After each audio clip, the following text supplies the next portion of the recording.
A service item is specific to a customer. To add a service item, open the customer list and select the customer.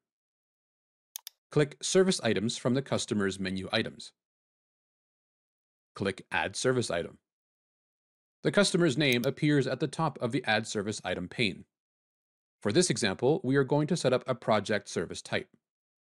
Select Project from the Service Type drop-down list. The name for this project, or service item, will be Network Setup.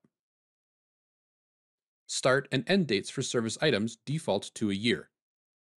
Enter a cost for the project estimate and the estimated hours to complete the project. Then add a new rate. Enter a name for the rate and click Save New Rate. The Bill For setting defaults to actual hours. Please note, when selecting Project Estimate for billing, the bill will be for the estimated hours, regardless of whether actual project hours are under or over the estimate. For additional information on creating service items, refer to the online documentation on the Partner Success Center.